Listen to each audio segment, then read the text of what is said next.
CMR jewellery మన కాకినాడలో అతిపెద్ద జ్యువెలరీ షోరూమ్ మార్చి 30న గొప్ప ప్రారంభం. ఉన్నటువంటి బయటకు వచ్చారు, ట్రావెల్స్ పెట్టారు, మూతపడింది, ట్రాన్స్పోర్ట్ మూతపడింది, అంతా పెట్టి డెవలపర్స్ బాగా ఎదిగారు కదా. బాగా ఎదుగుతున్న క్రమములో ఒక్కసారిగా విజయవాడ వైపు ఎందుకు మీ చూపు మళ్ళీ మళ్ళీ రాజకీయాల్లోకి వెళ్ళాలి, నేను పార్లమెంట్కి వెళ్ళి అధ్యక్ష అని పిలవాలని అని ఎందుకు అనిపించింది మీకు? నేను ఎక్కడ పార్లమెంట్లో అధ్యక్ష అంతానని అనలేదు, పార్లమెంట్కి పోటీ పడతానని అనలేదు, లేకపోతే ఇప్పుడు వరకు కూడా నేను ఎక్కడ కూడా నేను పోటీ పడతానని ఎక్కడ చెప్పట్లే. నేను నా సేవా కార్యక్రమాల ద్వారా విజయవాడలోకి వచ్చాడానికి కారణం ఏంటంటే, సరే ఇన్ని సంవత్సరాలు 20 సంవత్సరాలు నేను అనుకున్నది ఏదో కుటుంబ సమస్యలు ఇబ్బందులు రాకూడదని నేను అనుకుంటుంటే పదే పదే నన్ను తీసుకొస్తాను. మీరు సరిగ్గా చూస్తే 2014లో 2009లో ఆయన పిఆర్పిలోకి వెళ్ళారు. అప్పుడు మనిషిగా నేను వెళ్ళి మేము అప్పటికీ గ్యాప్ ఉంది మా ఇద్దరి మధ్య, కానీ నేను వెళ్ళి ఆయన వెళ్ళారని ఆయనకి నైతికంగా నేను సపోర్ట్ చేశాను. నేను ఉండా అంటే పార్టీ వైజ్గా కాకపోయినా నాకు ఆ రోజు తెలుగుదేశం అనేది ఇంట్రెస్ట్ ఉన్నా కూడా ఆయన వెళ్ళారు కాబట్టి మొత్తం బాధ్యత తీసుకుని ఆయన వెంబటే ఉన్నాం. ఆయన మళ్ళీ బయటకు వచ్చి తెలుగుదేశంలోకి వచ్చారు. తెలుగుదేశం వచ్చినప్పుడు కూడా నేనే తీసుకెళ్ళి చంద్రబాబు గారి దగ్గర మాట్లాడటం కానీ ఏదైనా నేనే ఉన్నా, ప్రముఖ పాత్ర పోషించాం. వచ్చినప్పుడు మళ్ళీ ఆయన 2014లో నుంచున్నారు. మధ్యలో మళ్ళీ మా గ్యాప్ మళ్ళీ వచ్చినాక 2014లో నేను నుంచుంటున్నాను. 2013లో అన్నాక ఆయనకు నైతికంగా సపోర్ట్ చేయాలని నేను వెళ్ళా. మళ్ళీ 2014లో ఎలక్షన్ అయినాక ఒక 5-6 నెలలు అయితే ఉన్నానేమో. 5-6 నెలల తర్వాత ఏ రోజు నన్ను విజయవాడలో ఒక్కళ్ళు చూడాల. అధికారంలో ఉంది కదా తెలుగుదేశం. నేను ఒకరోజు చంద్రబాబు నాయుడు గారిని కలవాలా, ఆ తర్వాత ఎవరిని కలవాలా. 2019 వరకు ఏ రాజకీయ నాయకుడిని నేను టచ్ చేయలే. వచ్చిన వ్యాపారం నేను చేసుకుంటున్నాను హైదరాబాద్లో. విజయవాడలో వ్యాపారం చేసాం, పెద్ద ప్రామిసింగ్గా లేదు. హైదరాబాద్లో మళ్ళీ కంటిన్యూ జరుగుతూనే ఉంది. కాబట్టి హైదరాబాద్ వచ్చి నేను వ్యాపారం చేసుకుంటున్నాను. ఎప్పుడు కూడా వెళ్ళలేదు. 2019 ఎలక్షన్లో కూడా ఆ గ్యాప్ అట్టాగా మెయింటైన్ అయింది కాబట్టి నేను వెళ్ళలేదు. ఎందుకు అన్నదమ్ముల మధ్య ఒకే రక్తము, ఒకే కుటుంబము, ఎందుకు అంత గ్యాప్ వచ్చింది? అసలు గ్యాప్ వచ్చింది అనే పదం ఎందుకు వస్తుంది? అసలు ఎందుకు వచ్చింది? ఆ గ్యాప్కు బలమైన కారణం ఏంటి? నేను నిరంతరం ఆయనతో ఆ గ్యాప్ రాకూడదని నేను తగ్గి ఆయన నెమ్మటి వెళ్తానికే ప్రయత్నిస్తున్నా.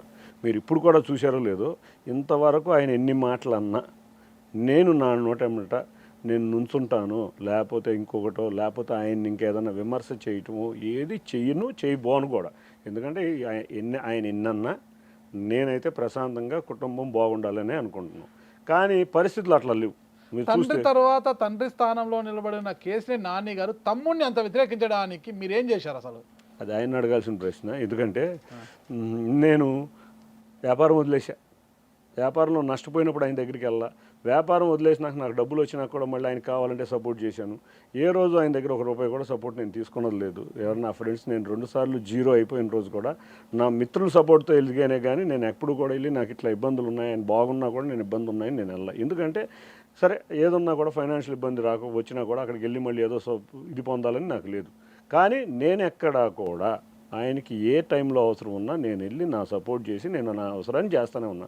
అట్లా ఎందుకు వచ్చిందో మరి అది ఆయన చెప్పాల్సిన విషయం, నేను చెప్పాల్సిన విషయం కాదు. అన్నయ్యకి ఎలక్షన్స్లో ఎప్పుడైనా ఫండింగ్ చేశారా? నా ఫైనాన్షియల్ పొజిషన్ అంత బాగాలేదండి 13-14లో లేదు. కానీ చుట్టుపక్కల అందరికీతో మాత్రం నా ఫ్రెండ్ సర్కిల్ అందరితో ఫండింగ్ అయితే చేయించాను. నేను చేయించాను. 19లో నేను వెళ్ళలేదు. ఆ గ్యాప్ ఎక్కువైపోయింది. ఆ గ్యాప్ ఎక్కువైపోయినాక నేను అసలు ఎందుకు ఆయన అలా చూశారంటే మీరేం చెప్తారు? మీ కోణంలో ఏం చెప్తారు? ఎందుకు అన్న చూశారు అనేది నాకు 20 సంవత్సరాల నుంచి అర్థం కాని ప్రశ్న. మీరు ఆయన అడిగితే బాగుంటుందేమో అని నేను అనుకుంటున్నాను. గత 20 సంవత్సరాల నుంచి నేను ఎంతో తగ్గి, నేను ఏది అనకుండా, నేను ఆయన ఏమన్నా కూడా పెద్దోళ్ళే అంటాడులే, తప్పే ఉందిలే, సరే ఏదో ఒకటి నేను దెబ్బతిన్నాను, మనం ఇంకా తక్కువగా ఉండాలని చెప్పి నేను అట్లా ఇబ్బంది లేకుండా నేను 2 సార్లు ఇబ్బంది పడ్డా. ఆయన ఏ రోజు కూడా ఇబ్బంది పడి రాలేదు. నేను 2 సార్లు జీరో అయిపోయా, అన్నీ అయిపోయా, మొత్తం అంతా అమ్మేసుకున్నా, ఏ ఆస్తి మిగల్చలా.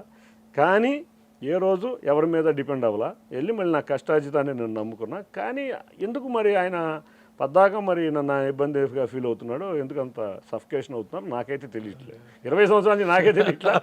మీరు అడిగితే బాగుంటుంది. నాకే ఆయన ఇంటర్వ్యూ చేసి అడుగుతారు. అన్నదమ్ముల మధ్య ఒక అగాధం పెరిగిపోతుంది కదా, దీన్ని పూడ్చడానికి కుటుంబ పెద్దలు కావచ్చు, చంద్రబాబు నాయుడు గారు కావచ్చు, ఎవరు ప్రయత్నించలేదా?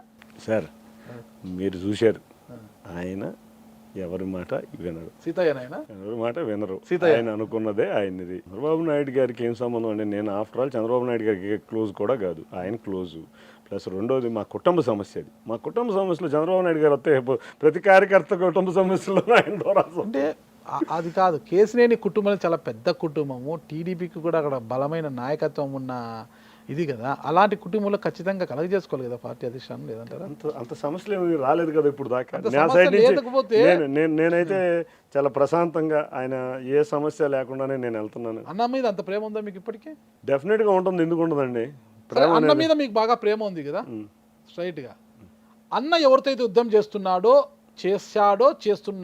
ఈ రోజుకి విజయవాడలో పార్లమెంట్ దేవినేని ఉమా కావచ్చు, దేవినేని ఉమా గారితో కావచ్చు, నాగుల్ మీరాతో కావచ్చు, బుద్ధ వెంకన్న కావచ్చు, బోండా ఉమా గారు కావచ్చు, వీళ్ళందరితో యుద్ధం చేస్తుంటే తమ్ముడు వారితో దోస్తీ చేస్తున్నాడు. మరి ఇది అన్న మీద ప్రేమ ఉన్నట్టా లేదా? సార్ 2014 బిఫోర్ నుంచి ఇప్పుడు బోండా ఉమా ఉన్నాడు. మాకు ఎప్పుడో చిన్నప్పటి నుంచి మా కుటుంబంలో ఒక మెంబర్ లాంటి వాళ్ళు.